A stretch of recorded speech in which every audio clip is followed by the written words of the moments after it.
too many times we do the wrong things, and I did the wrong thing before this show. I did a show before this. And so I'm talked out. Hopefully all of our guests and co-hosts will just take over. I can sit back and enjoy more coffee and whatever is in that glass sitting next to me when I'm off camera, okay? And so tonight we hope to nuance a bit. I met a young man the other day via a phone call. It was a wonderful phone call. We got to chat maybe an hour, hour and a half, something like that, I'm guessing. Didn't look at the clock, but it was a meaningful conversation. His name is Anthony Magnabosco. And this guy, he's in transition. That is what he believed 10 years ago, 15 years ago, 20 years ago. Don't hold that against him. I mean, he keeps looking at better models of this and that. And so that's what this show is about. It's not about throwing people under the bus. It's about thinking and rethinking and rethinking and rethinking. And so I think that I've made my point to a certain degree. And so with that said, let me get Bob Graves in here. Hello, Bob. Hello. Greetings. You know, I just dropped my iPad to the floor. That's not good. But yeah, I was trying to put it on the table. But fortunately, it landed on its backside, so I think it's going to be okay. Yeah. Good to be here. I've been looking forward to this show ever since you told me it was a possibility. Yeah, I actually got to watch a few videos, not many, I think 3 to be exact. That is of Anthony doing his out in the public interviews, and I've been very impressed. I mean, he goes back and forth with a lot of kindness, and so I'm going to give him 2 thumbs up for that. So many people. Now, you sent me a video. Was that one of Anthony in it? Right. Okay. All right. Okay. So I have seen the guy. All right. So we're going to be talking with Anthony here in a few minutes. Before we get to Anthony, let me bring in Stephen. Stephen, hello. Hey, how are you? Well, it's almost like you disappeared off the face of the earth. I mean, so many people miss you in the philosophy of the place. Sorry, kind of breaking up. I said, so many people think that you just disappeared, you know, like Jesus did. I did, but apparently I guess I rose again.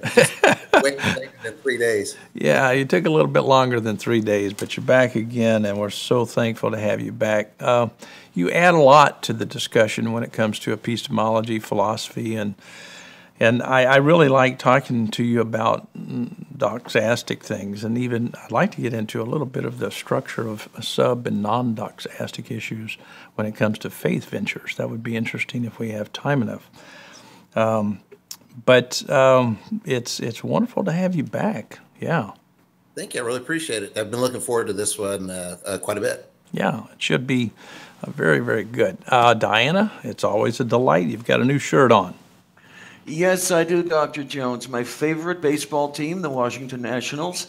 I'm old enough to remember the Washington Senators before they moved to Arlington and became the Texas Rangers. So I was thrilled, absolutely thrilled when baseball came back to Washington, D.C. in 2005. And I'm looking to get to one of the games week before my birthday. There you go. See, yeah, whenever I go to PNC Park, I'm not going to see the Pirates. I'm going to see the opposition. And it's great to have you here, Anthony. I've been looking forward to this so much, and it's really wonderful to have a chance to talk with you. Before we bring Anthony on, I want you to introduce your cat. I mean, everyone's going to be asking about your cat. And here's Sylvia. Sylvia says hi. Hi there. She's a good kitty. She's the bestest kitty. She's not always nice, but she's a good kitty. Bob, what was that song? I think it was Sylvia's Mother or something like that. Yes. What was the name of the band that did that? Was it Dr. Hook? Dr. Hook and the Medicine Show, correct. Yeah, that was a good song, good band. That's an oldie. Yes, it is. Showing our age. Yeah. Well, okay, let's keep moving along. Before we bring Anthony in, I want to say hello to Jordan. We also have Jordan and Daryl will join in just a few minutes, but say something. Jordan, hello. Hey, it's good to be back on the grid. Well, that's good. You're putting that powerful voice into that microphone tonight. That's always impressive. I like this mic so much. Okay, that's wonderful. Hey, Anthony, lots of people are bragging about you. I mean, you're going to atheist conventions left and right. What's going on? Hello, everybody. Thank you for having me on your show. Yeah, I've been kind of caught up in this whirlwind of attention. A lot of people are noticing the street epistemology videos that myself and others have been uploading. And I think they're starting to see some of the benefit of asking these types of Socratic questions. And I've been asked to either give a talk or a workshop or both sometimes at a variety of different conferences. The most recent one was in Dallas called the Faithless Forum.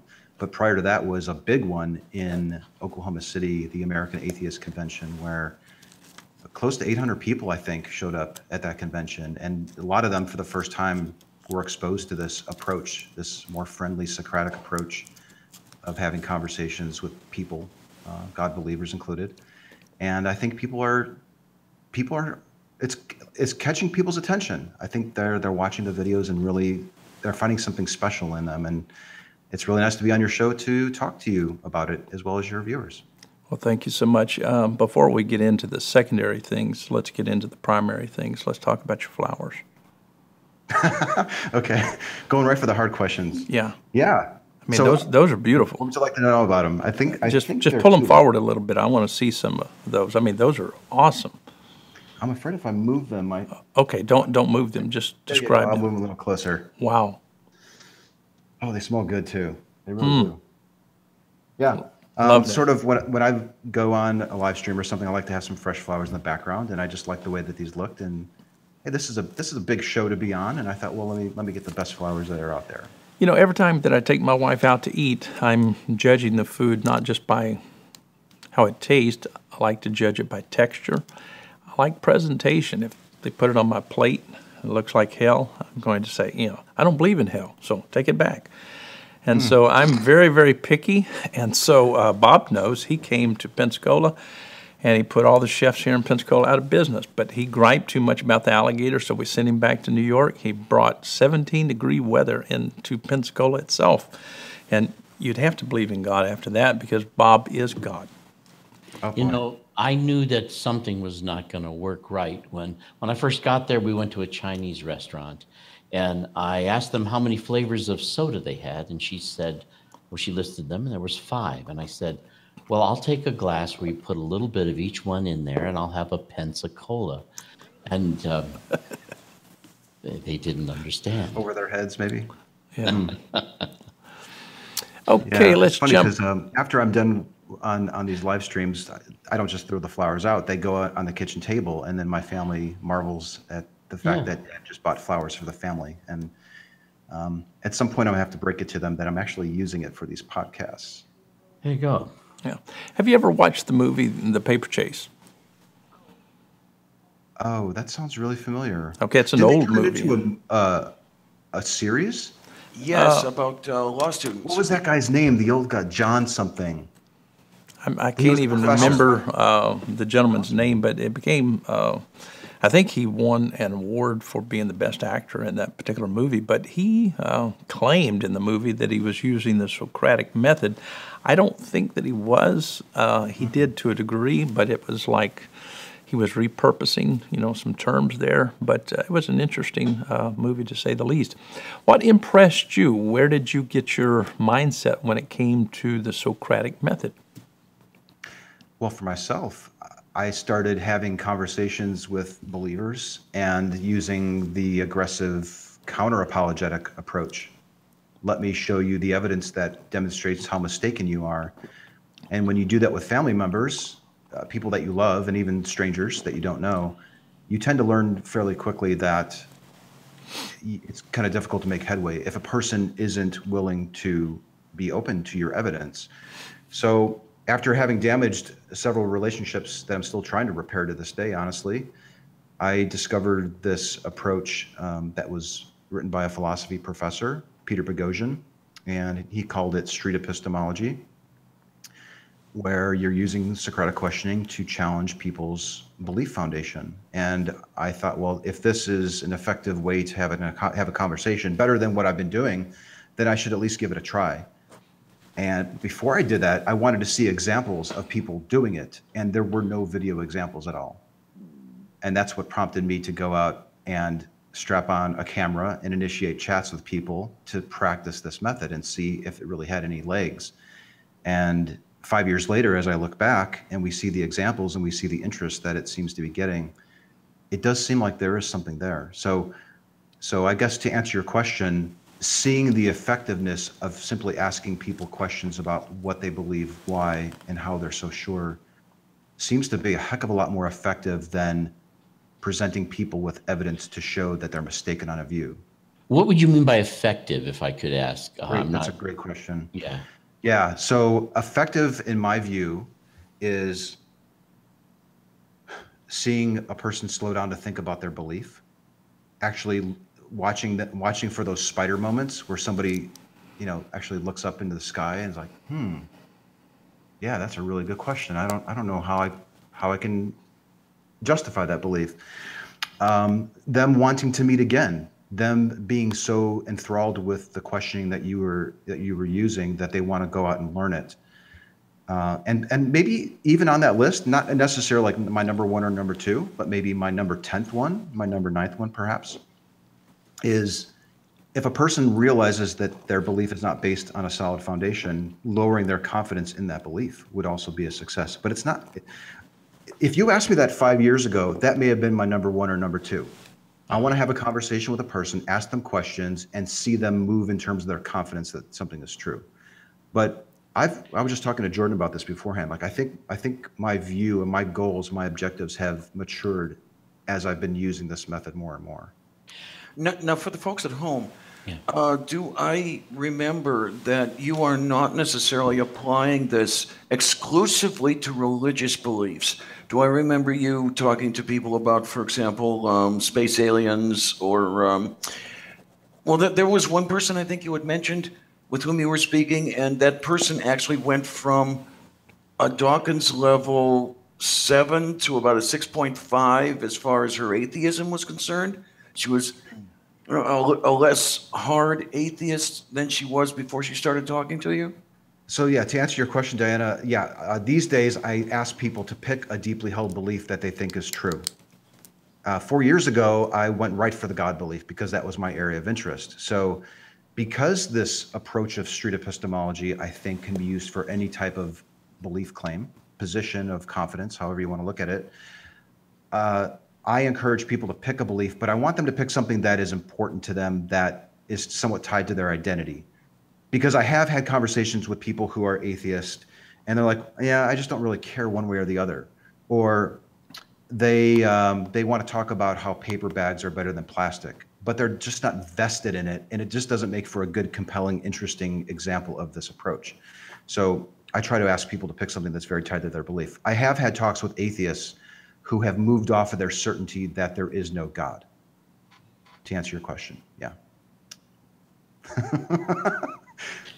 I would think that if I were to assess for myself what I think of as the effectiveness of it, is that it helps people to see that they can have this sort of discussion in a non-hostile context. Mm-hmm. And I think that it's very, very helpful.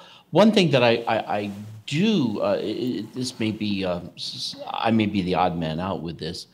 I don't think that beliefs of any sort are ever solid, because if they were, they wouldn't be beliefs. They'd be things that people know.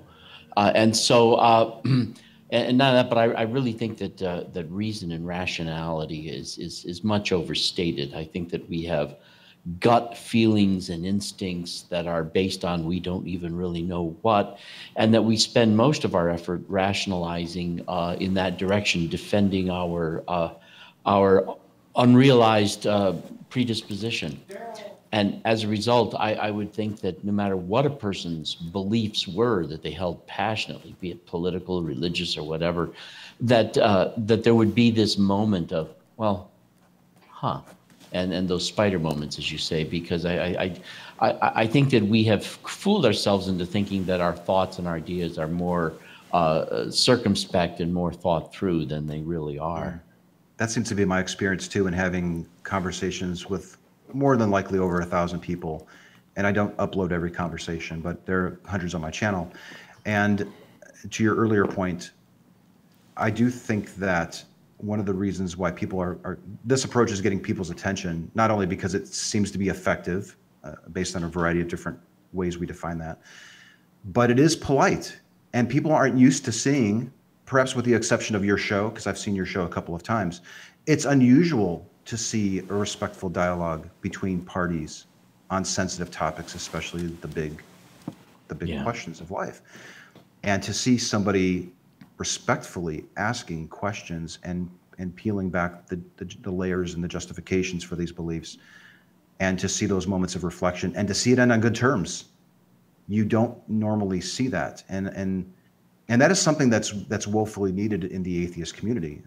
We mentioned, I gave a talk to the American atheists almost 3 weeks ago now. And I titled it Street Epistemology, a Turning Point for Atheism, because I think a lot of atheists are realizing this is quite possibly a better approach when we're having one-on-one talks, as opposed to arguing with somebody or demeaning them or ridiculing them even. And we have lots and lots of examples of that online. And we don't have any examples of the more cordial approach, unfortunately. Although I do like a good fight, but I always feel guilty afterwards. Yeah, there is something to be said for watching the passion of two people arguing their position. And sure, maybe neither of them would change their mind or reflect on their belief. But the people watching, well, there's that entertainment factor, and they get 1 million views. Right. And viewers can possibly change their mind after watching it. It's possible, yeah. I tend to think of most debates as being the Worldwide Wrestling Federation version of a discussion. Yeah, it's almost, there's a degree of acting to it, I think, in those instances. And there's that gotcha moment, and of course, it's really the skill of being able to say something your opponent doesn't quite know how to deal with the nuance, and you have to set them up so that they get invested in an idea that they may have stated, and they got to be careful that they don't say anything that might seem like it contradicts it. And so, in a sense, not always, but more often than not, I get the impression that these debates are really just a game. Yeah. And you can learn things in them. I've learned things during debates because I learn more things by reading, studying, having discussions.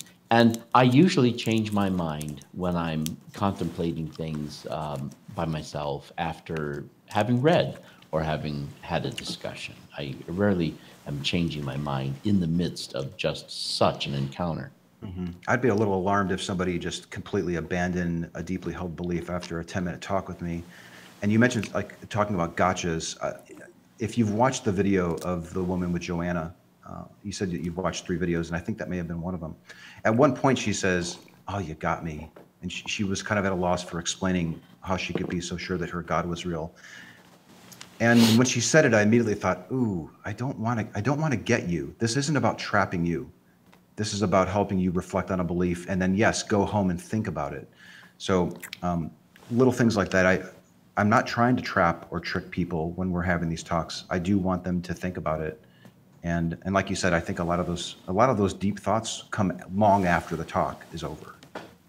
When you're having conversations with people, when you ask questions like, do you have a belief? Do you ever define belief, that is, in how you've asked the question? What you mean by belief? In other words, when you ask the question, what is your belief? What does belief mean to you? That's a good question. So this might be helpful to sort of, give you a little bit of my background. I'm a lay person. I've never formally studied philosophy or academic epistemology or anything like that. I'm a lay person talking to lay people, trying to use lay people terms. In fact, if you looked at like the first 2 years of my videos, I think I would unintentionally use belief and knowledge as synonyms. And now having had talks with folks like yourself and and experts like Ozzy, for example, come forward, and people even commenting on videos, you start realizing how little you really don't know. Or is that the word I'm looking for? I'm not sure. But it's kind of a humbling experience when you start realizing the differences in these words. To answer your question, I just ask, I tend to ask a person, I'm interested in how people are forming views of reality, the beliefs that you hold, things that you think are really true. That's probably how I would define it. You let them define belief. Yeah, and I actually try to encourage them to pick that belief too. I don't think I've ever encountered somebody here in Texas and maybe some of the other cities where I've done this, where somebody got hung up on, well, before we go any further, what do you mean by belief? Now, that does happen on some of the other suitcase words like faith and confidence. Well, let me stop you right quick, because so many of the apologists out there, they tend to, ask questions that are very open-ended without clarification, and a lot of equivocating starts happening quickly, and so, you're not talking apples and apples. And so I'm not trying to pin you, I'm just trying to clarify, because, you have a very humble approach, and I appreciate that. And one of the things that I like about the Socratic method, both, let's say, the person asking the questions and the person answering the questions, they should be both in the learning position. I think Socrates would say, thumbs up, let's both learn. Everybody's a student here. That would be wonderful if people would think that way. And so on this show, hopefully everyone here is a student and not so arrogant as to think that, we have a know-it-all here. But, for the sake of just being clear, if I'm talking to an apologist, let's say a Calvinist, what they mean, that is, in their determinate nomenclature within their little ism, if I'm on the same page with them, I can, get to the details or get to the semantics a little bit quicker. And so is that important to you, or do you mainly deal with just surface structure and no deeper structure? Mm-hmm. Understanding the meaning of words is extremely important when you're having these talks. So I don't tend to get stuck on how the person is using the word belief, especially if perhaps at the start I say, let's talk about something that you think is true. It usually seems to be adequate for establishing what the person believes or what their claim is. I might even say, is something bugging you? Are you here at the trail today to get something off your chest? And they might, in the course of a little rapport building, might make a claim. So, I don't get too hung up on words, but they are important, especially like if a word like faith comes up. What I have found though is that when I'm interviewing somebody and I'm using street epistemology, my definition of a word or what I think a word should be is not really important. I'm willing to accept for the purpose of a conversation their definition of belief, their definition of faith, for example, if it comes up. I don't even like bringing these words up, these big suitcase words. I don't even say, is faith a component to this belief? I want them to surface the reasons on their own and then provide their own definitions. And then I'll write down their definitions and I'll go with that. I don't like forcing definitions of words on people, especially when it comes to these beliefs, because if a person discovers that their belief, depending on how they define these words and what their claim is based on an unreliable methodology, and we've done that using their words and their definitions and their methodology, then that's all on them. That's all on them to figure out, do I need to lower my confidence in this belief? Do I need to discard this belief outright? Do I maybe increase my confidence in this belief? I'm not out there to play word games with people. I'll go with whatever. I guess the reason that I'm asking, if I'm talking with an individual and they say they have faith, let's look at all the different usages of faith. Sometimes faith is very much in the context of belief. But sometimes, if you look at a gentleman by the name of Tennant or Alston and others who have written extensively about sub- and non-doxastic faith venture sets, they seem to articulate an argument that would suggest that you can have faith without belief. And so it's not always true that maybe faith and although I belief don't think that's the is kind of equivalent. thing that a person might have a strong belief about. I mean, for example, I might have confidence that a particular method, if I used to do guitar repair, I might have confidence that a particular method for repairing something is reliable, but I might not believe it's the best way to do it. I might not know if there's a better way, or I might think there's a better way, I just can't do it. So, I mean, there is that kind of confidence, if that's what you're referring to. And I think it demonstrates, though, that that human beings are capable of a wide variety of nuanced confidences that are not necessarily tethered to a truth claim. Some things seem to have use value, and that's good enough. In other words, if I look at Tenet's work, he seems to think that faith is it's an adoption, namely of a line of conduct not warranted by present facts that involves experimenting with the possible or ideal, venturing into the unknown and taking the risk of disappointment and defeat. In other words, when you look carefully at Hebrews chapter 11:1, it's almost as if faith is the evidence hoped for. And in that sense, it would be non-doxastic. It would be not a belief, but it would be just simply, you know what I'm saying. It's working. Not the evidence of things hoped for. It's the evidence hoped for. Right. Yeah. And so if you look at the structure, namely of the syntax, it works in favor of I have nothing. And so what am I doing here? And so I'm working from this premise without anything. And so it's in that sense. And do you ever run across apologists in that line of thinking, Anthony? Yeah. So the street epistemology has been getting a lot of attention, not only in the atheist community, but in the apologetics community. And folks that study this stuff and take issue with either the author's use of the word faith and definitions of those words, or the definitions of the word faith that people on the street are giving me. Pay attention very closely when I have a talk with somebody about God. They usually say the F, we call it the F-bomb because they've dropped the F-bomb. We wait for them to drop the F-bomb. We wait for them to say that word. Some people do say, okay, my definition of faith is belief. They equate the two. A lot of people will say that I believe in God. My reasons for that is because of the Bible, and the method that I've used to conclude that the Bible is a source of truth is faith. They clearly identify it as a methodology, as an epistemology, as a way to come to believe something to be true. Some people even say, I get this a lot from the apologists. The apologists, they don't touch faith with a 10-foot pole these days, it seems.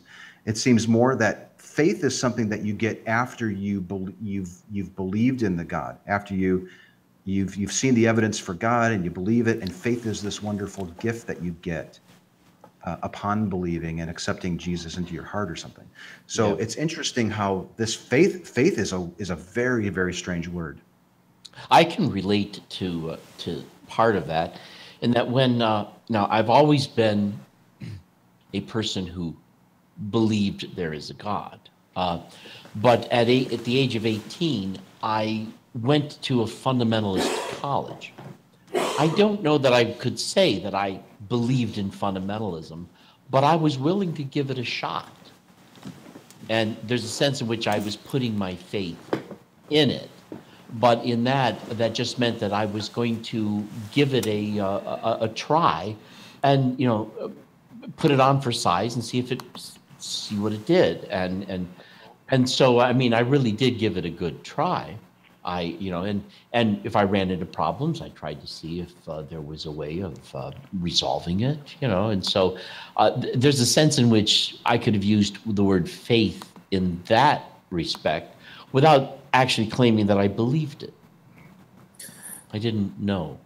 I've got some layman's questions for Anthony, just a couple if you have a second. Yeah, absolutely. kind of captive audience anyway. I'm not going anywhere. You got me for. Hey, Stephen, just look at the flowers. Ask the question.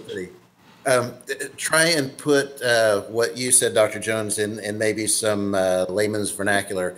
Let's say that belief is because of good reasons you hold a belief. You can't really choose the beliefs that you have, but for good reasons, these things have formed in your mind, and this is how you understand the world. Faith, in terms of what Dr. Jones was saying, maybe in layman's terms, is that you have faith for good reasons. And these would be ethical or utilitarian types of things. So if I have faith that there's a God, it doesn't necessarily mean that I believe that there's a God, but I might hope that this is the situation, the state of affairs, and my conduct in just assuming that that is the case may have some kind of value to me. I think a lot of people will approach faith when you're maybe having these conversations, from what I've seen on the video, is they'll tell you, well, I believe this, not necessarily as an academic propositional enterprise, but I grew up this way. I've got a social network that's all, and these don't really have anything to do with beliefs, really. It has to do with why you're engaged in this sort of social activity. And that's one theory of what belief is anyway. But the other thing for my specific questions to you is, most of your videos, you're concerned about confidence, and then you're also concerned about justification. And my question would be, in one video, you admit that confidence doesn't really have anything to do with truth. You can be very confident and very wrong, or you can be hardly confident at all and be very right. And then when you're talking about justification, I just wanted to make sure that maybe we could get on the same page with justification is the same way, in that you can be highly justified to believe something and be highly wrong, and vice versa. In both senses, I think that why we want justification, and hopefully you agree, is that there's an ethical obligation that we have in order to say that there's a reason why I believe what I do, and it's belief essentially is social, and that I've got to I can't just believe whatever I want. I've got to check with myself. There's an ethics to belief, privately and publicly, between each other. So I was just wondering how if you get to the point in your conversation where you actually decrease somebody's confidence down to zero, have you accomplished anything other than making them rethink? And this is my biggest ethical question for you. I'm not in favor of Socratic method. I'm more participatory pedagogy is the technical term. So you do about half the job getting somebody where they're prepared to listen because they realize now that they don't have the answers.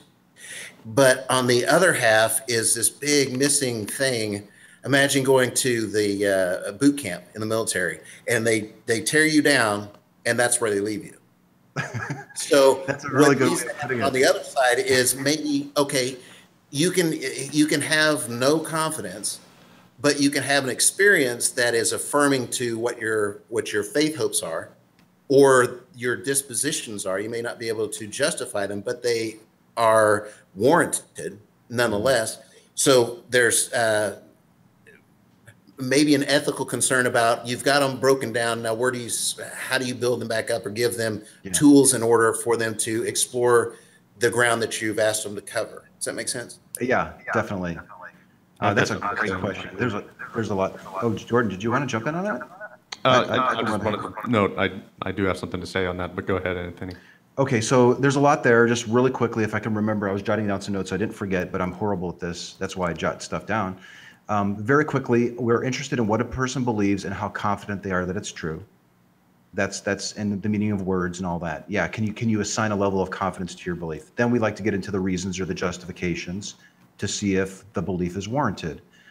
And then perhaps the most important part when we're doing street epistemology is the methodology, that lower level. Did you use a reliable method to conclude that those reasons are justified in supporting the belief? So you're absolutely right. When we have these talks, you'll see video after video of us essentially peeling back all these layers to get to the raw foundation And in many cases, especially when it's a supernatural claim, here you go, ma'am, your belief is pretty much based on nothing reliable. Have a nice day. And you're right, there's a lot of tearing down going on. However, to answer your question, I think the way a person builds themselves back up is to keep asking these questions and to keep seeking out resources and to check out to look and see what the apologists have to offer and learn this method so that they can apply these questions on their own. I think the Socratic method itself is the tool that you can use to build your beliefs back up to justify that high degree of confidence. And that's why I'm such a big proponent of it. I think it's a wonderful tool for tearing down beliefs, but it's also a wonderful tool for building them back up and or perhaps edifying a belief that you've held and you realize that, yeah, this really is based on something solid. I hope that answered your question, and maybe I'll turn it over to Jordan. Jordan, you're muted. Jordan. Hello, Jordan. Yep, sorry. There you are. Forgot about the button. I was writing notes. I have noticed in my discussions with people, if I do question their perspective, and they may acknowledge that there's something there, that a question that they don't quite have an answer to. It's pretty common that they will ask me for possible answers to that question, right? They'll like, well, okay, if that's a problem, what is your solution to that? And you might not even have to offer your own perspective, but even just present hypothetical ones that you don't necessarily hold to yourself, but other options to consider to answer questions.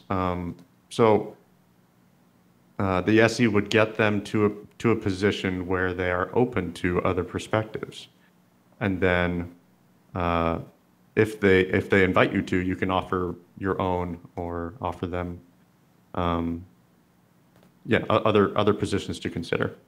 I think I'd agree with that. That SE is great for deconstructing poorly constructed beliefs. And there is a potential there to say, okay, now that we've completely demolished your belief, here is the truth. Here is a book on evolution or something like that. And that's when I think it crosses the line and you become, then you're like you're the evangelizer. Then the charges of you're just as bad as Ray Comfort out there doing this, I think could hold some merit when you start presenting your own worldview. There is a fine line though too. It could be quite distressing to realize that you've been believing something based on an unreliable epistemology, and you've just discovered this in a 20-minute talk in the woods with a stranger. That could be very tough. And while it might be tempting to provide a person with answers and cross the line where you're now evangelizing for a position, you do, I think, need to also be there for them and maybe give them resources if they need support to go through that difficult process. I'm questioning, though, what is the basis for thinking that a belief must be justifiable by the person holding it? Not all people are capable of articulating or even thinking through an argument. And some people, it's possible to believe something that might actually be true, but to not be a person skilled in arguing it. So, not only that, but I'm not a believer that human beings are anywhere near as rational as we think we are, and I do think that our intuition does serve some sort of a purpose. We seem to have one. I'm not so sure that we want to put it on a par with that which can be rationalized as so. I think it needs to be dealt with as something that is of a different quality, of a different character. But so I'm not so sure that, first of all, I'm not so sure that people out there actually have justified true belief. I think they have reasons that confirm for them what they really what they really seem to understand is working, and they may not actually fully understand the possible objections to their beliefs, and they are very comfortable with what they do have as the reasons. And it's amazing to me the kinds of things that people can find comforting as that which they think corroborates their belief. So I guess what I'm trying to say is this: I'm not so sure that I'm convinced that human beings actually possess this skill that allows for this kind of a technique to really help us to find beliefs we really, as it were, ought to have. I think that we're kidding ourselves. I think that we live in an individualistic society now. We're Westerners. We've gone through the Enlightenment. We believe in the age of reason, as it were. I wonder if we're kidding ourselves about this, and both in the way that we have overstated the value of things that we might believe, as well as the need for, because if I'm looking for a person who is, let me put it this way: if I believe that reason is better than faith, and I'm asking what somebody believes in, and I'm asking them to give me good reasons, aren't I stacking the deck in favor of the fact that I'm already assuming that reason is in some manner superior? And even if reason is superior to faith, is it also competent enough to actually counteract anything that one might have faith in that they might have faith in for good cause? Well, isn't it, though, a good idea to bring to the fore with someone why they believe something? I mean, even if it is... I guess what I'm saying is I don't think that people believe things for whys. I don't think that's why. I don't think when people believe something, they believe it for causes that are other than reasons. Well, that's what I'm saying. In other words, even if that person says, well, I believe this because I'm afraid of the consequences if I don't, or I believe this because it's comforting to me, is it not a good idea to at least have them know that this is why they are believing it? Anthony, do you have a word to that? What I'm trying to say is there is no why. There is no why. You're looking for a why. You're looking for something that doesn't exist and that doesn't need to exist. And I'm arguing that the cognitive operation of believing something is something that is actually caused, not something that has a why. In other words, I don't believe the things that I believe for reasons. And I think you're onto something there, Bob, perfectly well. But it might be helpful to suggest that not only your natural sentiment, that which is not something that goes through a rational process, that influences our development of different beliefs. And part of the other side of that could be our reasoning, how we think about things, and the two come together and lead us to the beliefs. So that would mean that, yeah, sure, we're not picking our beliefs, but we have good reasons, whether they're sentimental or they're rational, that they both kind of feed into it. I'd rather use the word causes. Let me use the example of a baby who's preverbal. You can put a baby on a bassinet that's really a glass shelf. The baby will not crawl over the glass off the bassinet willfully. What is it that the baby knows and can rationally justify that they evidently believe they shouldn't crawl over the edge of the bassinet? Why do they believe that? I don't know that there is a reason. I think it's possible that there's something about the depth perception that innately tells them there's something dangerous about it, but it's not the kind of thing that they actually possess a coherent thought about. It's an innate response to things.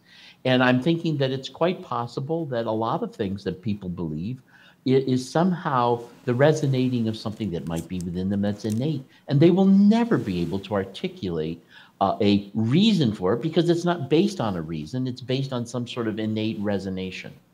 I think we're talking about two different kinds of whys, though. Anthony, do you have anything on this? Yeah, this comes up every once in a while where we start to wonder, are the reasons that people are giving us for their beliefs and their confidence in that belief, is it something that they've really given a lot of thought to and those really are the reasons? Or is it really the first time that they've thought about it and this is their brain serving up this response as a justification after the fact? Like, I guess it's because I was taught it, and maybe that's really the reason for it, or maybe it's not. But I think what's important when we're having these talks with people, regardless of whether they're forming the belief naturally or there's some innate things going on, or they're put on the spot and they're just telling you the first thing that came to mind. What I think is wonderful about these chats is that because we are asking people to reflect on the methodology that they use to determine that their reasons are justified and holding a high degree of confidence in the belief, that in itself helps people move off of certainty. And that I think is off of certainty. However, I'm thinking that I don't know that you've actually justified the fact that what you're asking them to do is something they even need to do, or that it has anything to do with whether or not they are appropriate in believing something.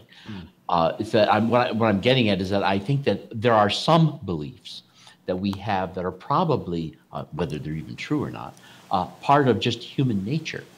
That part of our the cognitive aspects of how the brain has formed and how we've evolved, that we just they say that there's some things such as the fear of snakes tends to be a more automatic response that a person has to unlearn than the fear of something else that they have been conditioned to fear. There do be, because of this. So how does a person justify an innate fear? That they can't. But they have it, and it's a part of their nature. And I think that you're actually going to turn them into somebody neurotic to cause them to have doubts in something that might actually be part of their actual nature. And so what I'm getting at is this: I'm not so sure that justification is something that is required. Now, if somebody is believing something for a reason, then I think justification might be required. But what I'm wondering about, are there things that a person might believe for which it's a question that exists, but there is just zero method and zero reasons for going one way or the other, and yet a person might have an opinion about it. And is there anything wrong with that? And they can't justify it, but do they even need to? Right. Well, there's the thing. I mean, I won't go out over a glass ledge, because I know that there are some observation decks that have that. CN Tower is one example. I actually made the mistake of going out on one of their observation decks, and I'm looking 1,500 feet below me, and I'm extremely frightened now. Right. Then there's human developmental reasons for believing that fear is an innate one, and you can desensitize yourself to it, but it's innate. It's part of your human nature. It's still a reason. It's not a reason, it's a cause. I mean, unless we're going to conflate the word reason here. I mean, when we think of a reason, I need to separate the two or something. Right.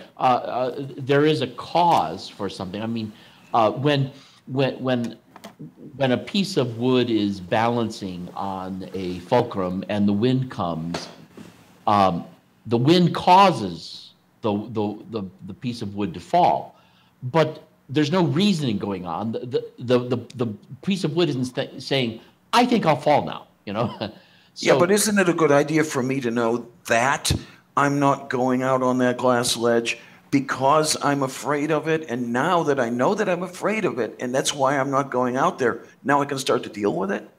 Well, sure, yes, you might be able to deal with it, but at the same time, it could be that the reason the glass is something kind of artificial. There may be an innate thing that keeps you alive, that doesn't want you to get near ledges and precarious places that you could fall. And it's probably a good thing that you would feel that way without. I mean, can you imagine if you had to teach every human being who approaches a ledge, now be careful, you could fall? Don't they seem to know that automatically without actually having to be taught? How many people just unwittingly fall over a ledge thinking, I never thought I'd fall. I've never done that before. But I know, or at least I'm fairly sure, that glass ledge is going to hold me up, and there's no reason for me. Here we go with the conflation again. There's no good reason for me to be afraid of it, but I still am. Well, your eyes don't give a damn about what the reality is. You see what's there. It hits you in the response. Your brain has a response based upon something that is innately hardwired into your brain based on the visual experience. And the fact that there's glass there is something that is really toying with I mean, we didn't evolve in a world that had glass, you know, and so as a result, we evolved as creatures where ledges were always dangerous like that, you know, no matter what. Let me see if I can say something here. Mitigated it. It might help to make a couple distinctions with what the argument is when we're talking about knowledge, because it's such a vast conversation. Hey, and Stephen, we can narrow the scope down to. Stephen, can you hear me? Yeah. Can you hold on for a minute with the knowledge thing, because I want to get into that in a very deep way, possibly, because I think that brings up a lot of questions. But to Bob's point, real quick. Would it be safe to say, Bob, what you're suggesting is this: if you're dealing with an agoraphobic, this person is just terrorized, you know, by all of these things that keep happening. He has panic attack after panic attack, and it's obvious that the person has many fallacious beliefs. And you're simply saying that this person doesn't need someone who would just interrogate them. This person needs therapy. Is that what you're suggesting? Oh, well, in that case, I would definitely suggest that, but I wasn't suggesting that. Agoraphobia is a conditioned response. It is not an innate response. Yeah. So, no, I'm talking about things that would be more innate. Okay. And I suspect that some people, not all, but I suspect that some people have a belief in God that is based upon some sort of innate response to a sense of otherness. That doesn't mean that they are correct in that belief, but it does mean that if that belief for them becomes innate, that is the cause of their belief, and the only way they can no longer believe that is to no longer be who they are. Yeah, but here's where I'm trying to bring Anthony and his method into this. I mean, as I've said before, could it not be a start to at least know that this is what's going on? Oh, Anthony? definitely. I mean, if I have something that I mean, because I'm there, as a theist, I believe in God. People ask me why. I don't really know. I've examined all the reasons, and I find all the reasons that I could perhaps enjoy fail. They do not really answer legitimate objections to why. I have no, and yet I find myself still in that condition of belief. Why? I'm not sure why. I don't know why. But so when I claim to believe in God, I'm not making a truth claim. I am instead being honest about the condition I find myself in.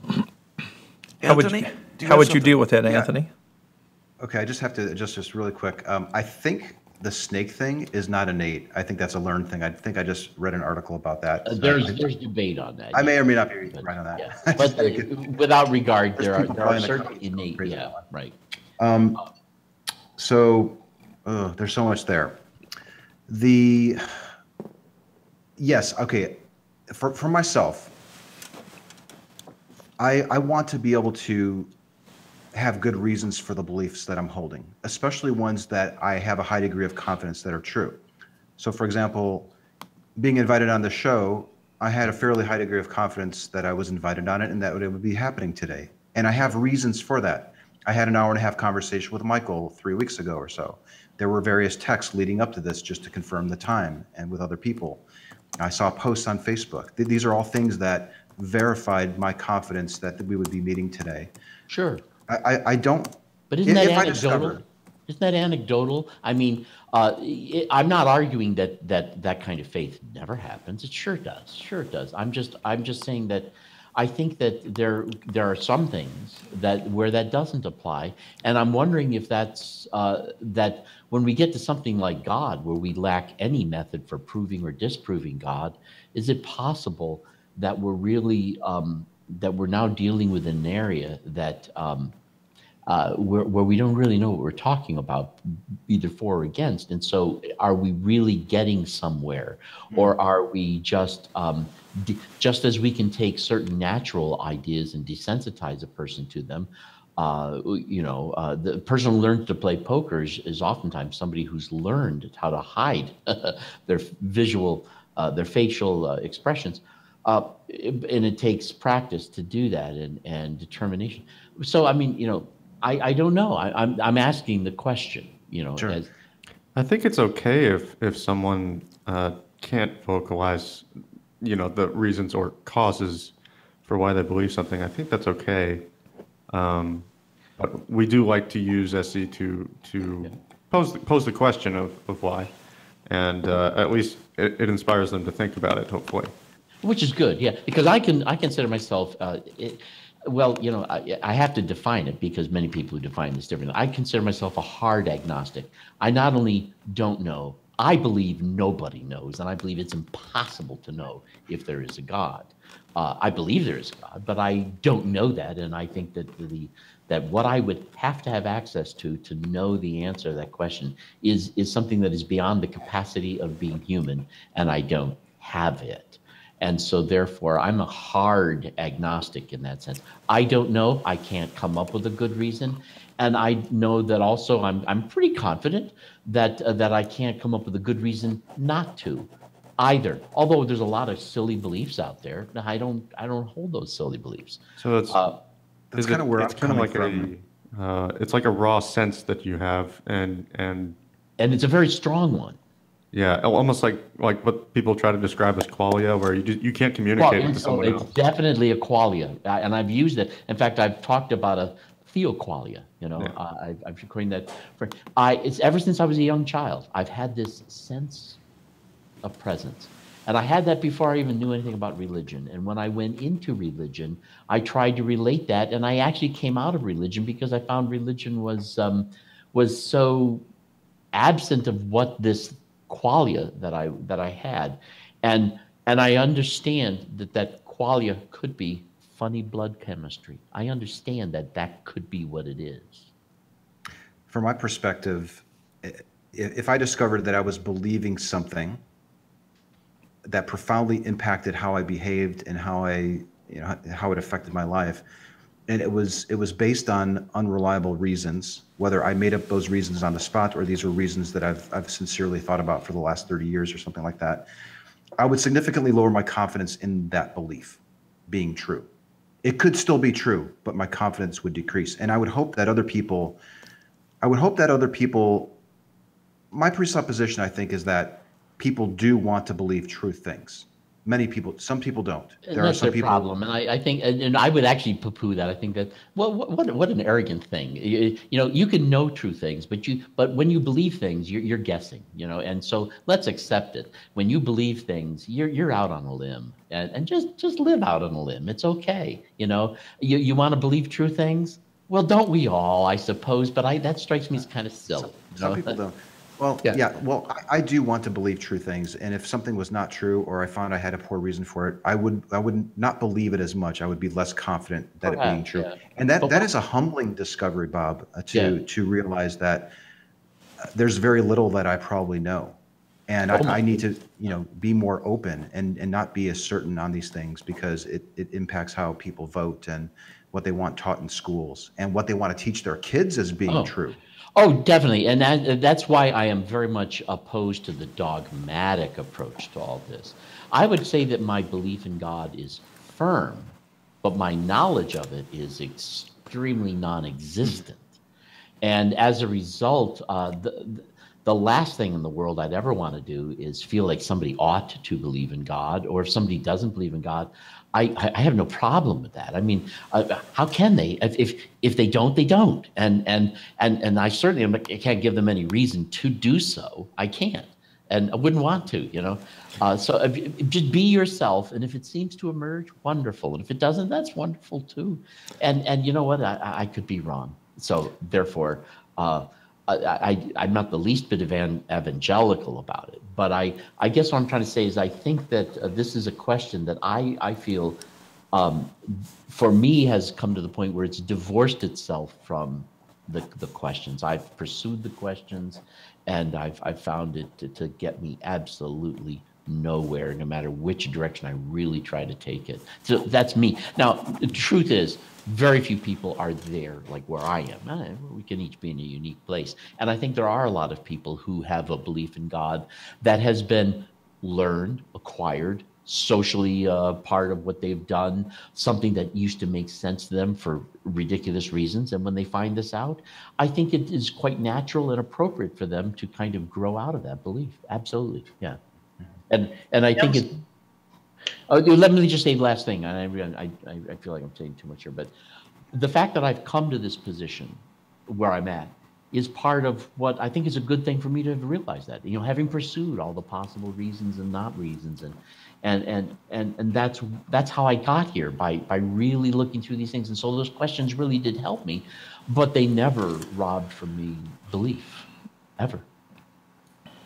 It sounds to me like if what Bob is expressing here is the case, then any application to a specific God, one that you can, at least people try to insist is the true God or gods, would be really being out on a limb. I think that's kind of the issue that maybe we need to address here. Huh? Yeah, if there is a real God out there, who that real God really is that God's problem, not mine.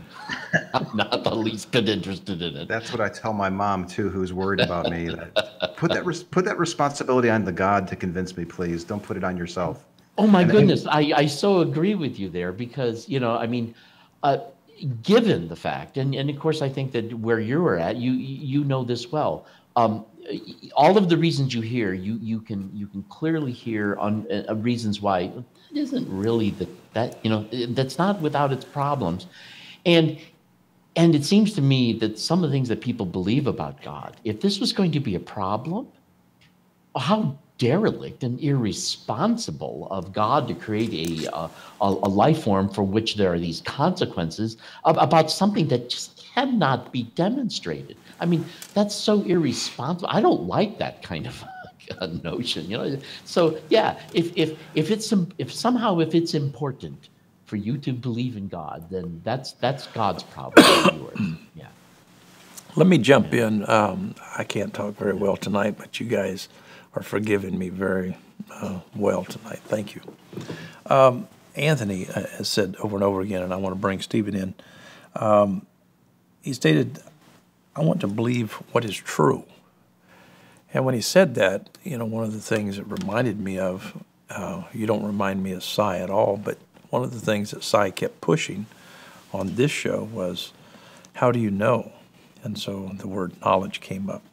One of the things that was aggravating in that show was he was playing a shell game because his usage of no was all over the place, and he was saying, no, it's not. And so to be clear tonight, I would like to bring Stephen in and then bring Anthony back in, and let's have a discussion about, truth. Let's talk about knowledge. Is it justified true belief? What is it? In other words, when I look at knowledge, how many theories of knowledge are there? When it comes to truth, are we talking about the correspondence theory of truth? Are we talking about the coherence model of truth? Are we talking about the correspondence theory of truth? Are we talking about the deflationary theory of truth, and so on and so on? And so I could go on all night long about all these different theories of not just truth and knowledge, but about justification and belief. There are various theories or usages, namely of belief, And so we deal with these epistemically and so on. And so with that said, Stephen, jump in and bring some quality to my muttering. I'll try just not to mutter and add to it. I want to affirm what Bob said, but in a way that advocates for what Anthony is doing. And to do that would mean that starting with something very uncontroversial in epistemology is the idea of warrant being two-pronged, where half of it is about justification, reasons that we believe things that we do, and then another half would be entitlements, which is what Bob is talking about. Some of those would be examples from probably basic beliefs to brute facts to experiential type of, like he's talking about the baby, whether or not it's innate and those sorts of things. So that we can talk about either halves of those, but we have to ask, why is Anthony concerned about one half of that? And so the part that matters to any of us is not that that we can say beliefs that we have that we don't have to justify. They're just what they are, and we feel that way about them. What Anthony is trying to do, rightly so, is saying that beliefs are social things. Justification is a social activity. And when we're talking about God, it may be an idea that has warrant. But when I ask you questions about God and why you think a certain way, I'm asking a social question that has moral and ethical obligations tied to it. Not just, well, here's how I feel about things in a subjective capacity.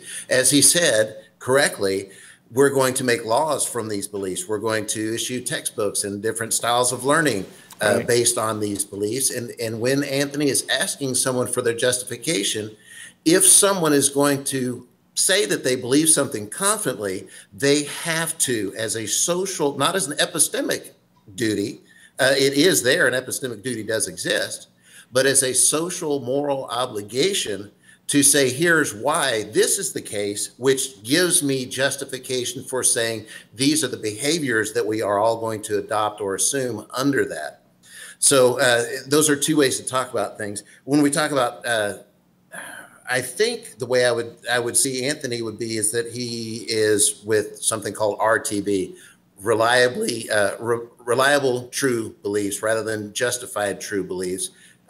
Just based on the number of times and repetitive nature of him talking about reliability, which again, you can have incredibly reliable stuff and be incredibly wrong about things. So we have to take into consideration what it is we're talking about when we're going to label some proposition as true. So when I was starting to talk about knowledge a while ago, I was saying that there's a broad range of what we call knowledge, or use the word to identify. Some of those can be acquaintance knowledge or all kinds of things. But what epistemology is very concerned about is statements that are called that statements. I know that something is a state of affairs. And when we say or assert that a state of affairs exists, and this is the description of it, we have to have justification to say this is why this comment is the best one suited to describe those states of affairs. So we might not be able to ever get there as an atheist. We might not ever be able to get there as a theist when we're talking about God. But this is a social question. And so therefore we have to talk about the justifications for things. For those things or all things? Well, with this, we're in the kind of street, the SE stuff that we're talking about, we're talking generally about the supernatural, which includes the existence of God or ghosts, or it can include aliens, which Anthony has mentioned before. But you could apply SE to any question, as he's saying. But if you approach it as a social concern, which is why I'm talking so much about the ethics involved in all of this, rather than being Socratic, being a participant in someone else's learning how to think critically about what their belief is. I think Boghossian is fairly much into being trying to convert people to atheism. That's just been my take. It might have evolved something else. I think that's maybe what my take is. I don't think that that's Anthony's concern, but if the concern is to get people to question, then the next thing that's our responsibility as people being inquirers is to know what the means are that we can tell someone, since they haven't ever thought about this, here are some tools that you can use when you go home now and think about it. And I think that that's, for me, what I see lacking most of all. I'm sure there's follow-up. I love that Anthony gives people a business card at the end so they can talk more about it. I think that's fantastic. But anyway, that's one way to cover the basis of how to talk about. We can have a belief in God, but no justification at all, and we're still warranted for that belief, which is what Bob was trying to say before. And there's also the social concern that Anthony's trying to get us to, with there are implications for believing that there is God, and we certainly have to talk about the reasons we're going to say that we know something, because without claiming we know something about God, we can't claim anything about the particular religious dogmas or beliefs about what he's commanding as being matters of knowledge that we can implement in our lives. I see Anthony nodding over there, having something. I like what you're saying there, Stephen. I would say this, just to clarify. I do think that there are categories of where this applies and categories where it doesn't. For example, if I believe that that the behavior of bullying is going to create developmental psychological harm in some people, I think that I might be thereby justified, based on research, to seek to minimize where bullying is taking place. But if I believe that there is a God, that is a particular belief. I don't believe I have the right to impose anything on anyone as a result of that particular belief, because in that I've come to, as a result of actually thinking through these things and realizing that, yeah, this is a belief that I have, but so what? This is not something that is universally shared, and the reasons we might want to use this to impose on other people are really just the kind of regularities of a social pressure that is trying to get everybody on your team, and yeah, this is where Anthony comes in great for that. Yes, yeah, and so come on in on this. So if we're going to impose an idea, I think justification is absolutely essential.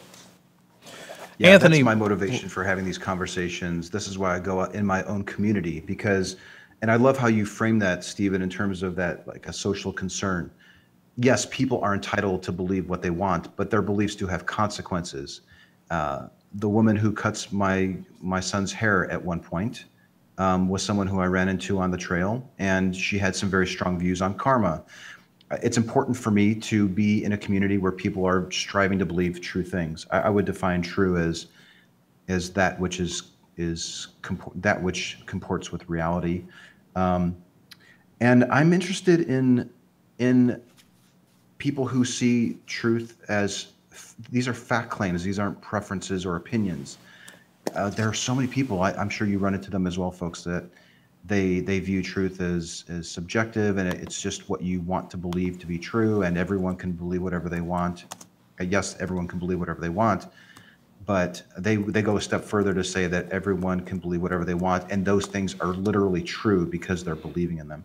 Those are very scary things. I am seriously worried about humanity if people are viewing truth in those terms, and even possibly going so far as to say, well, everyone can just believe what they want. You really can't know anything, therefore everyone can just believe it. Yeah, if they're not doing any harm. No. That is a very frightening concept to me, and it's one of my motivations for going out and having these talks with folks. Maybe two things real quick, and then I'll maybe be quiet for the rest of the time. One of them would be to clarify that when I say someone is entitled to a belief, I don't mean that everybody's got a brain and, forget what everybody else wants. I'm gonna in my brain gonna think whatever I want, how I want, because I'm entitled to. That's not at all what an entitlement is.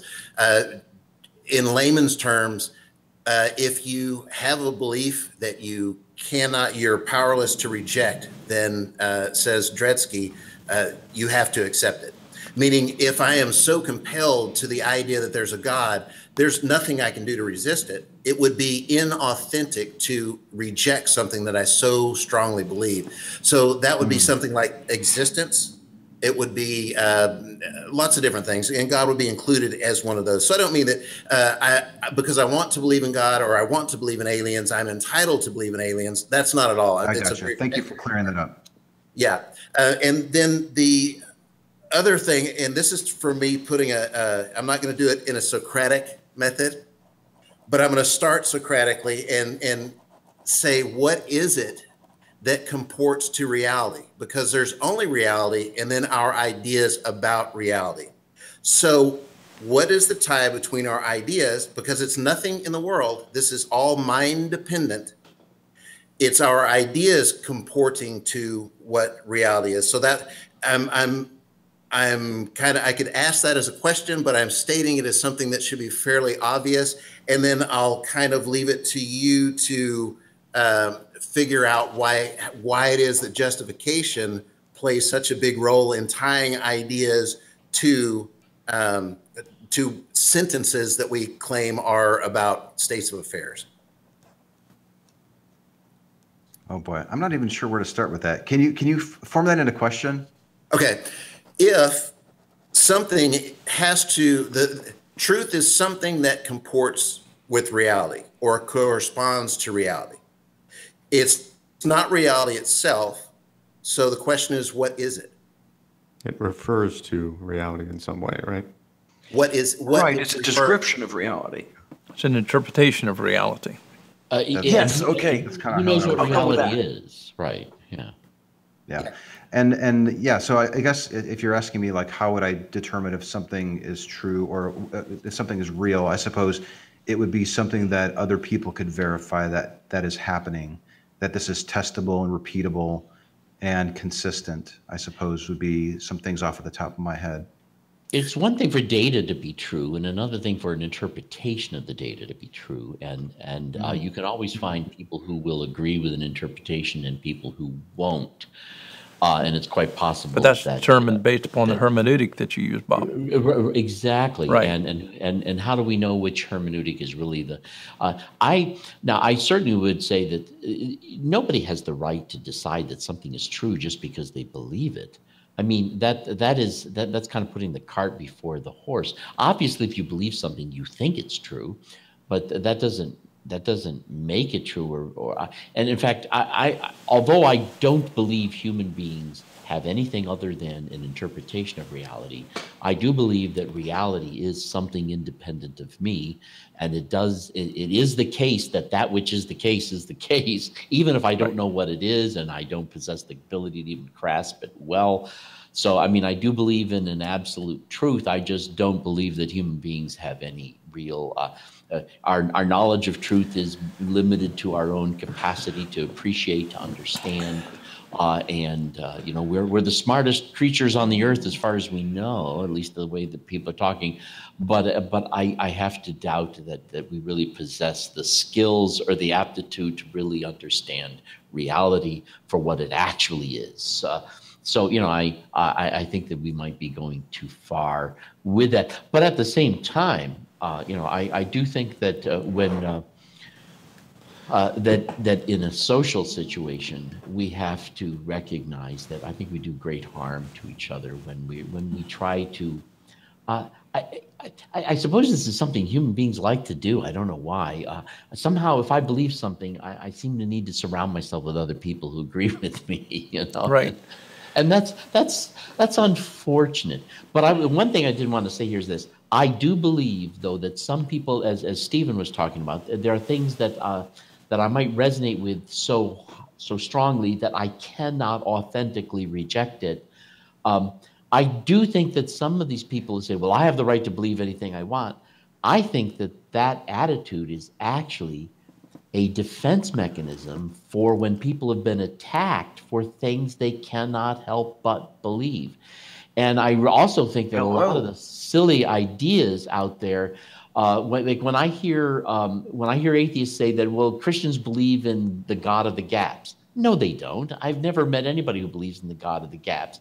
But I've heard atheists ask Christians questions. Well, how do you explain this? And then maybe a question they never thought of. That has nothing to do with why they believe in God. They're trying to answer a question that's been asked of them, and usually it's a question they've never thought of. So it's not that they believe in a God of the gaps. It's that they believe in God, and now that you've asked them a tough question, they're just trying to come up with an answer that might help. And so I think that is. I think we misunderstand each other, because I tell you, the easiest thing to do in the world is to find somebody who doesn't believe what you do, and you're trying to figure out, well, what's wrong with them, And I think it's quite possible that we might end up as a human race believing all sorts of different things and remaining different and never being able to resolve them. And so what? Let's learn how to get along with each other, quite in spite of it, by actually taking a far more humble position with where it is we find ourselves, Well, that's the thing about being with the person who disagrees with you. You don't want to say what's wrong with them. You want to say, gee, what could be wrong with what I'm believing?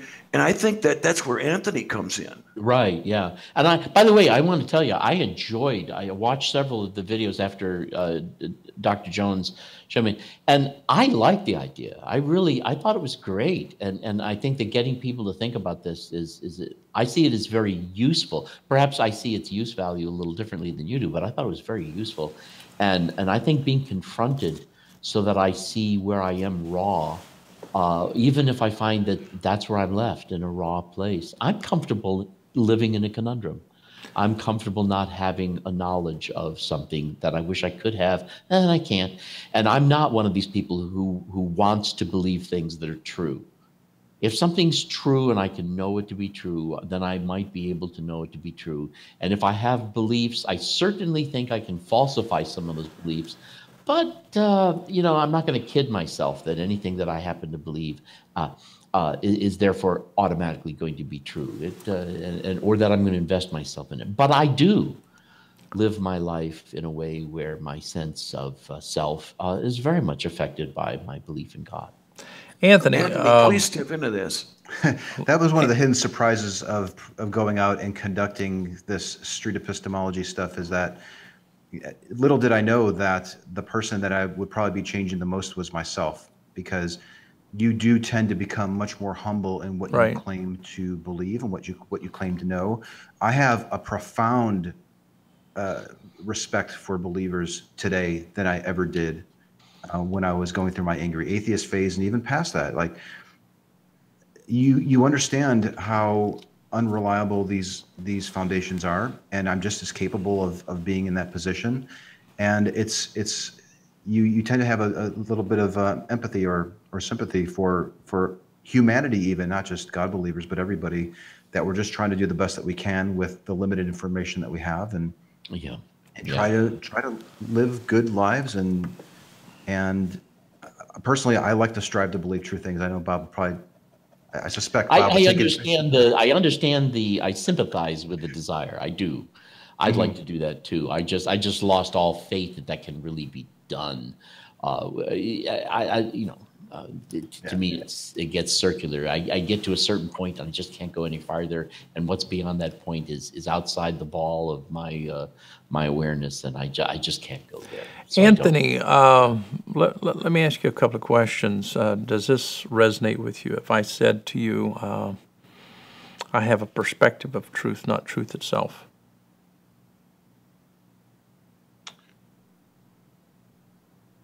Yeah, that makes sense to me. Because what Bob was talking about a few minutes ago, when it comes to scientific method and practice, when it comes to observation is within a controlled environment. And what that means means that the interpretation would be a hermeneutical thing. In other words, the methodology behind the interpretation. And you have various methodologies, and this is what scientists are doing all the time. And so when various scientists sit down and look at the data, you're going to have perhaps as many interpretations as you do scientists, simply because there's not just one hermeneutic. And so when it comes to truth, I keep saying we have a perspective of truth, not truth itself, simply because we have multiple theories of truth. Now, I really enjoy the correspondence theory of truth, but I also see the usefulness of looking at the coherence model or theory of truth, the consensus model and deflationary, and so on and so on. And so it's not like everything just works just and rest upon one axis. And this is why I would encourage people to take a multi-axial approach toward all of it, rather than just park on one axis and preach a sermon. And so, I don't know. Let me back up a bit, because I wanted to talk about belief, because this is the term that you use a lot typically when philosophers use it, and Stephen, correct me if I'm wrong, but belief is talked about in epistemology as a propositional attitude. Am I correct? Because if for instance, if an atheist said, I lack belief, actually, in philosophy, philosophers would say, well, actually, the atheist has a belief. In other words, this person, that is, when it comes to the proposition, they have an attitude, they have an opinion, they have a take, they have a stance. Is that correct? You're not going to get a fight out of me on that. I know we can go to Stephen on this, but yeah, I believe that there are no gods. I'm fully capable of saying that. I don't like the dodge of I lack a belief. Right. I used to say that until I started thinking about it a little bit more, and probably even listening to shows like yours and discussions with Ozzy and Aaron and those folks. So yeah, I definitely would say that I am holding a belief that there are no gods. Okay. Okay. Stephen, when it comes to belief, that is, in the field of philosophy, would that be somewhat what belief is? For the most part, that is the consensus, correct? Oh, I don't know. I don't know about consensus, but we can. I understand there are various theories of belief. I get that, but yeah. let's work with it. It's a good way to define things. There's essentially a draw to what we naturally think is the case without even introspecting on anything. An example would be, something like an entitlement, like the baby going over the glass or not going over the glass. Others would be propositions where it goes beyond the idea that we're drawn to something, but that our ideas can actually be defeated. So there's a case for some sentence, some proposition that we're putting forward. It makes enough sense that it can be true or false. And then what do we make of it after that? And so attitudes can be different about a proposition than about what we're drawn to naturally thinking about. So those are two different ways that some philosophers think about having beliefs. Now, made an interesting comment just a little while ago. I don't know if we have time for this. Is there a way that we could work in a demonstration of street epistemology? Do we have time for that? That would be wonderful. So take Bob on, Anthony, and ask him, okay? Bob is the theist, and you're the atheist, and you're taking the Socratic method toward Bob Graves. Here it is. Ozzy, are you listening? Ozzy's in the audience, by the way. Hey, hold on, Bob. Hold on, Bob. Yeah. Ozzy is in the audience. He's going to see how well you do with Anthony. And Anthony, yes, he's sitting by the lily of the valley. No, he's sitting by some wonderful flowers, okay? Not to intimidate you, but Anthony, Ozzy is praying for me. Oh, Ozzy. You guys have fun. In my bosom, so I'm going to sit back for 5 minutes, and then I'll jump in. Go for it. Was he Jehovah's Witness? I can't remember. So, I honestly hate to burst your bubble. I hate to do live demonstrations of this because even though I upload live ones all the time, because if it doesn't go well, people then conclude, that's just a bunch of bunk. So I would direct people to the videos. However, just high level, very high level, and I've come up with like a little triangle thing to sort of, what's a visual of this? Simply ask a person what they believe, why they believe it, what are their reasons, and how did they figure out that those reasons were reliable. And if you simply ask Socratic questions, can you take me through the process? How are you defining that word? How confident are you that that's true? And listen and repeat it back and start peeling back rather than piling on, which is what we tend to do when we have these chats. I think you'll find that the person that you're talking to probably will begin to discover that their justifications probably aren't as reliable as they thought, and they tend to back off of their certainty. That's basically SE in a nutshell. There are literally hundreds of examples on my channel that I would probably like to guide people to. Yeah, and I would suggest that people do that too, because if you had run into me on the street, I don't think that I'm the typical. No, I think we would probably get stuck on the definition of belief or something like that. Or the fact that I wouldn't claim I have any justification. Yeah. It doesn't have to be your God belief, though. It could be something else that's meaningful to you. Like, I mean, a good one here, we were talking about the flowers earlier. Like, are those really tulips over there? Are they real? Are there really tulips there over my right shoulder? That is a claim that could probably be investigated using this method. So yes, you don't have to. Right. Yes, I think if I ran into Bob, I'd probably be like, why do you actually think that you have a tennis lesson later today or something? I probably wouldn't want to get into your God belief. And we could go out and have a beer later. Yes, exactly. So are you saying that if you ran into Bob and you filmed it, it wouldn't be on your channel? That's hard to say. It depends how it went. But it could be an example. By the way, I would also say that some of the when it comes to putting something on your YouTube channel, you're looking for something that will be of interest to viewers. Right. And as a result here, if we were interested in doing research, then we'd want to see all of the examples. but we're not doing research here. He's running a YouTube channel, and let's be honest, you can't run it. Most people don't understand or appreciate how real research is extremely mundane, and we're trying to extract from that research significant data to statistically analyze. And so, I wish it was that rigorous. Honestly, I'm going out with a camera and I'm stopping every other person or people that look friendly. This is not scientific, and but yes, there is a certain element of, will this resonate with the people who I want to watch this method and be enthralled with it and want to learn more about it. So I applaud you. I think it's great. I enjoyed the videos I watched. I thought it was great. Cool. Really did. We are going to have links to those to Anthony's channel and his videos. Sure. Oh, thank you. Yeah. And there are times where I'll go out and I'll live stream so people can see what does 4 hours of this look like. So you can see the ones where we talk about a person's, whether they think that the tulips are real or they have a tennis lesson later that day, or if their God is real or not. And then I might upload one of those 10 conversations, perhaps. Yeah. It's getting quiet. Yeah. I do want to mention, in the context of the belief conversation, there's a distinction between like these two different kinds of beliefs, and maybe this relates to the idea of being subjective and objective beliefs, and the fact that people have beliefs that refer to, say, like content of reality that they've discovered, and then there's the beliefs that have to do with how they interpret their experience. So, there's the interpretive beliefs, and then there's the beliefs that they come about from experience.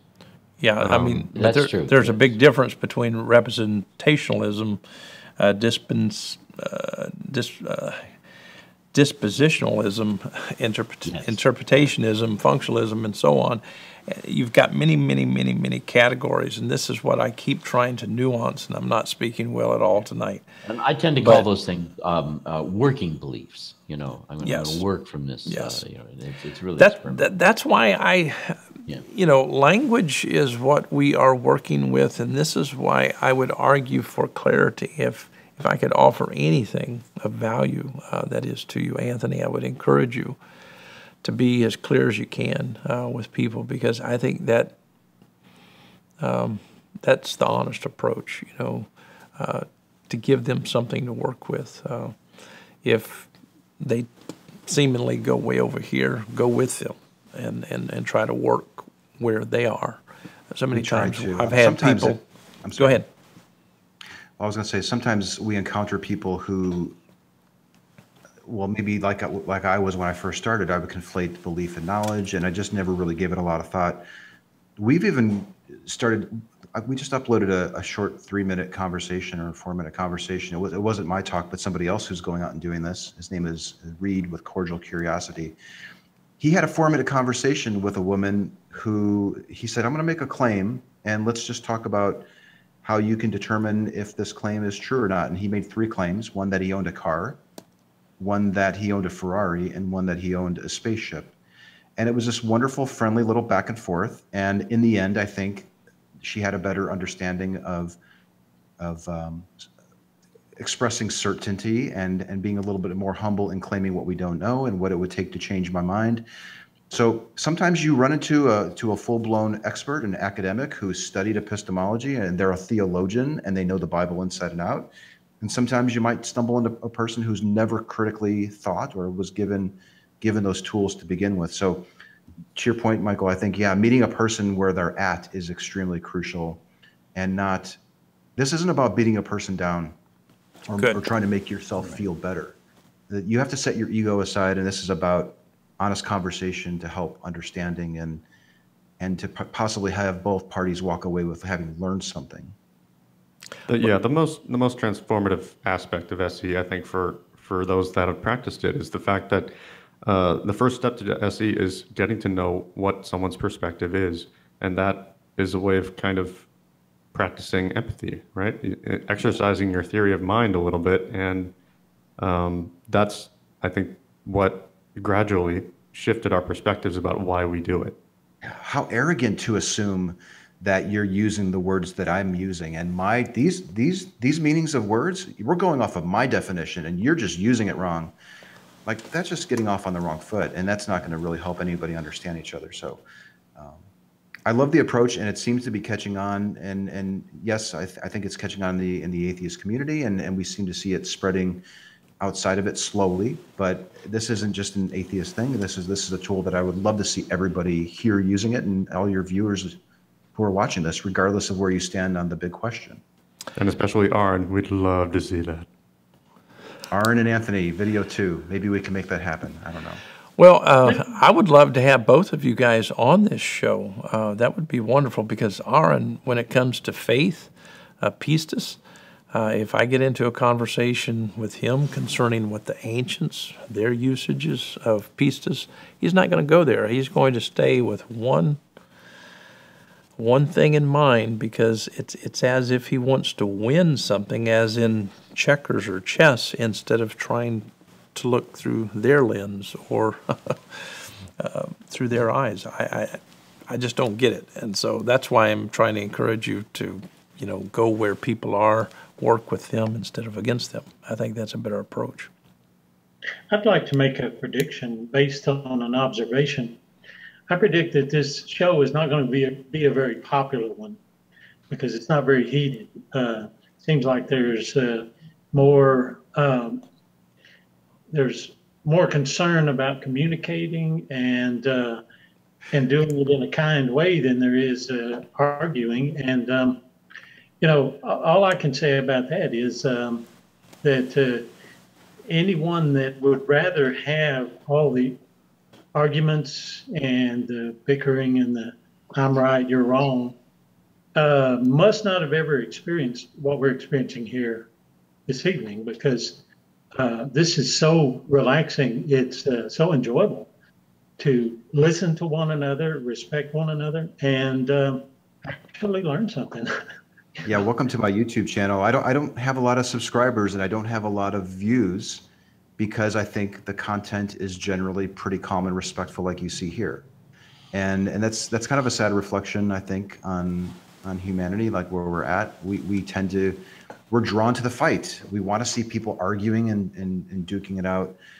I mean, that has its place, but I think, if you're an atheist watching this, or you're a theist watching this, and you're tired of that, and you're ready to graduate to something a little bit more productive, then I think street epistemology is the next available thing for you.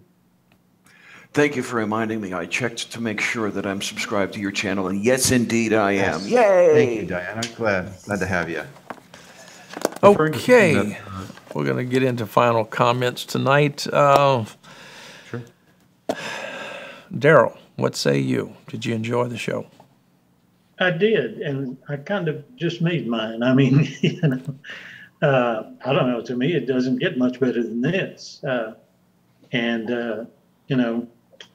Why would anyone not feel welcome to come express themselves in a setting like this? So the invitation's open. Sounds good. Jordan, final thoughts.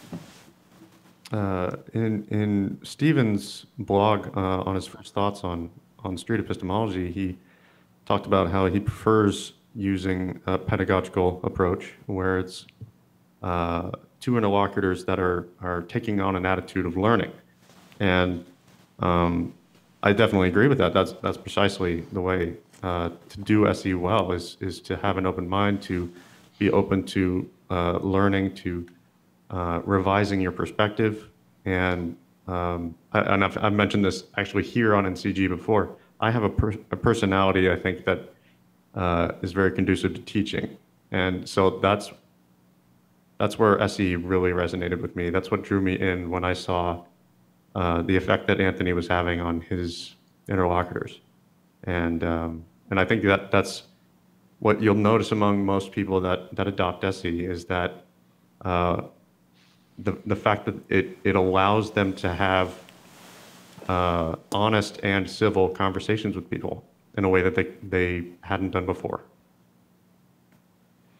Diana, final thoughts.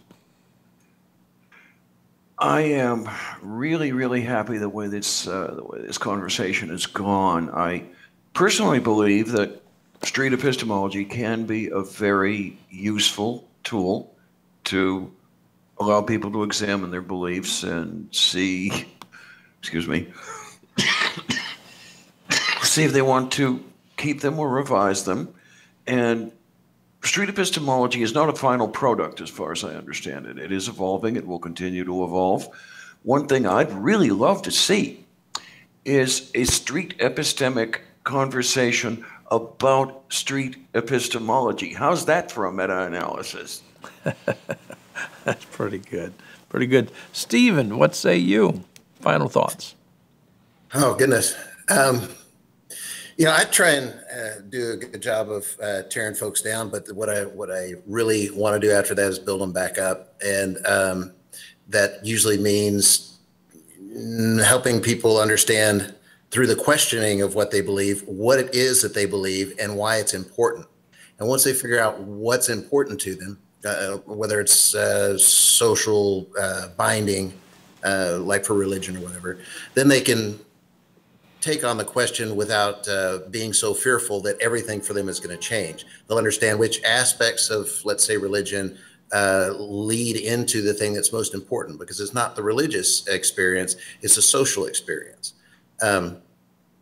For conversations like this I've been involved with for a number of years,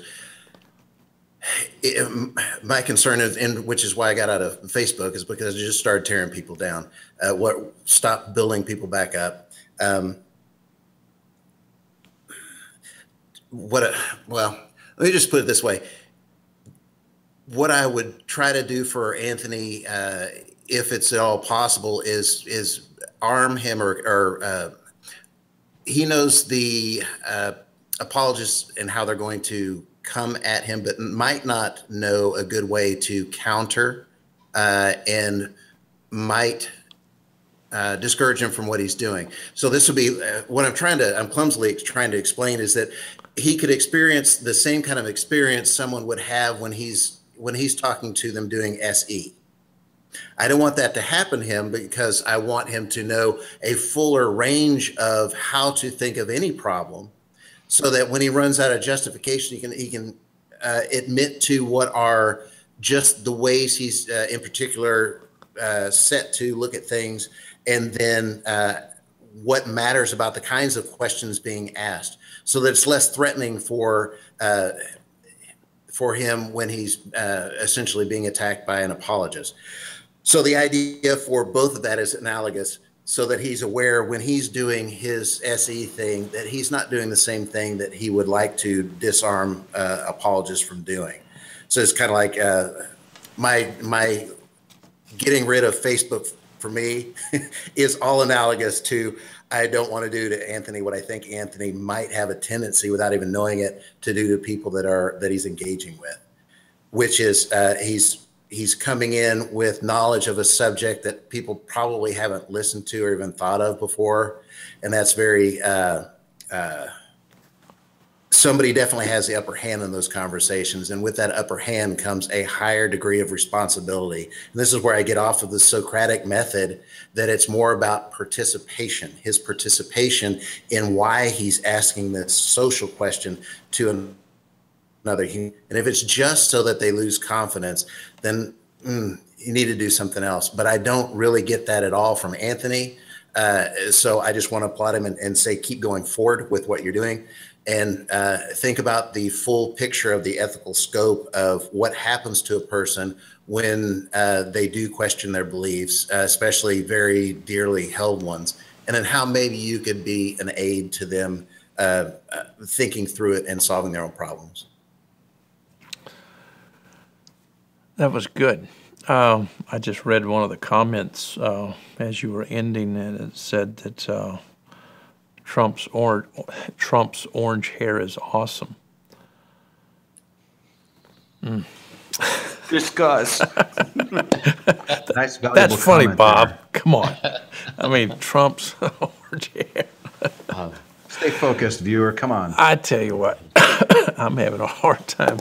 I had to get off the set several times during the show, and I apologize for that. But I don't have a cough switch up here on stage, and so I had to go cough back there. Wow, this has been a lot of fun. What are your final thoughts, Bob? Well, I think this is a very effective and useful tool. I'd like to see more of it. I would even like to see people who are theistic approach people who are atheists with this kind of.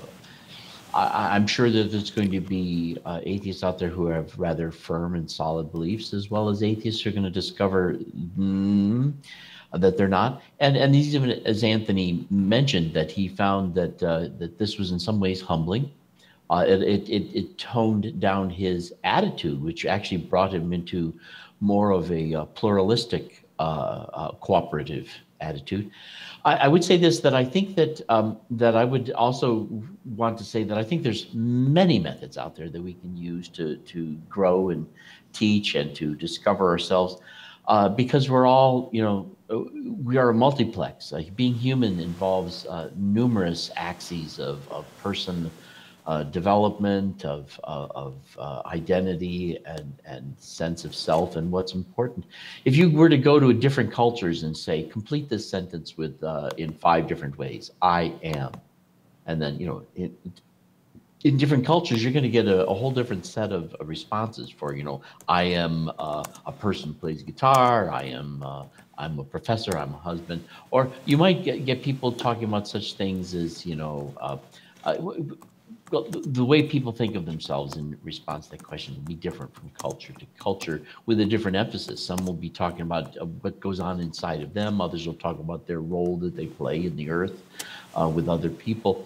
And as a result, I think that it's important to recognize that each of us are a unique combination of very common human elements. And that this is just one of the many ways that we can learn and explore ourselves. So I think it's great, and I would encourage Anthony to keep it up. And I'll definitely be watching more of his videos. And I particularly appreciated his very easygoing style, very non-confrontational, really trying to draw out of people a great deal of a comfortable response. And I think that is good. The last thing I would say is this: we really need a world that it would be better off, in my opinion. Maybe this is one of my beliefs, that that we need to learn what it is like to live in a world where people honestly see things very differently. Maybe we can come to agreement on some things, maybe we can't, but we certainly need to be talking about it. And I do think that we need to appreciate and even understand how other people think. I think it's a very good thing to try to genuinely appreciate the strengths and weaknesses of an idea you don't personally embrace. And you can only do that by having a decent conversation with others who get to talk at length about, the give and take of where they're at. And as a result, I think that it'll just help you to appreciate other human beings so much more, which is something I think Anthony testified as what he experienced in doing this. He developed a profound respect for people who think and believe things he doesn't. And so that's wonderful. I'm a strong believer in our need to be in communication with each other. Final thoughts, Anthony. Wow, what a pleasure it was to be here with you tonight. This was great. This went, I expected this to go very well, and it seemed like it did. And it was just really nice to hear everyone's perspectives. And thank you for allowing me to share with you this approach of SE. Diana, we do SE on SE. There is a Facebook group called Chat with a Street Epistemologist, where we discuss the merits of the approach and how do we actually know that this is helping or hurting. So that's out there. Sounds wonderful. Yeah, take a look there. There are actually 4 Facebook groups for street epistemology, and that's one where we actually role play as well as examine our own views on things, including SE. And we're looking to improve. We really are. We want to get better at this. That's why we put the videos out. We turn on comments because we want to get feedback from people, and we participate in interviews like this. And we're looking for apologists who are critical of it. We want people who who are familiar with motivational interviewing or psychotherapy or philosophy, linguistics. We want experts to watch these videos and give us suggestions on how we can improve. We are completely open to that. And then maybe finally, one of you, I think, I can't remember who, I think it was Stephen, you were touching on the importance of being there for people afterwards. And we recognize now, several years into this, that this could be very difficult. This is a difficult process. People that I've met on camera have started the journey on their belief abandonment process. And it's not an easy thing. So we do have an obligation to be there, and we are working with organizations. We have close ties, I should say, with organizations who are there to help people who might be going through a difficulty when they're abandoning a belief. And I think that's a big, we have a responsibility to do that when we're engaging in these conversations. So I guess in closing, thank you so very much, Michael, for conceiving this idea and inviting me on your show. And I just really had a wonderful time. Thank you. You're an awesome person. We were honored to have you on, to be honest with you. And let me say this. Agreed. For years, I've been saying that I'm committed to a process, not a conclusion. I think some people are catching on to that, because anytime that you park your brain, it's not going to go well. Things are changing rapidly. You look at the scientific community, and it's a wonderful community, but things are in flux. And so I'm encouraging people to be committed to a process, not a conclusion. What does that mean? It simply means that we work with conclusions, we work through conclusions, but we're committed to that process. And also, we need to be compassionate. That's one of the things that I really liked about Anthony. He has a lot of compassion for people. He's patient, he's kind, he's long-suffering, he's gentle. Did you notice his humility? I mean, that was outstanding. He doesn't claim to know it all. If he gets stuck, what does he do? How does he respond? In anger? Is he an asshole? No, not at all. What he's trying to do is show you not just intellect. He's trying to ask questions. He's trying to do something for people, because he finds that in doing something for someone else, he's actually doing something for himself. And so he's very much a humanist. He's not wanting to look at humanism, but he's wanting to look at humanism 2.0 possibly. And so let's upgrade what humanism is. Let's upgrade what compassionism is. Let's see if we can move forward together regardless of our beliefs or whatever. Okay? Good night.